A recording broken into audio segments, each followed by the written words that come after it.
This is this is it right here, my shrimp fried rice, and it's nearly completed.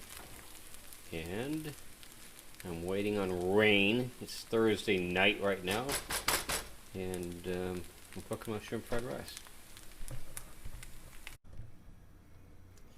So this is the completed project of shrimp fried rice, two different types of shrimps, along with cucumber kimchi, and all cooked in olive oil, along with vegetables, rice, garlic, um, soy sauce, and egg. Very good meal. Very super good.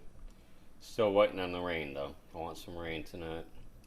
Thursday night, I heard rain's coming, but I just don't know when.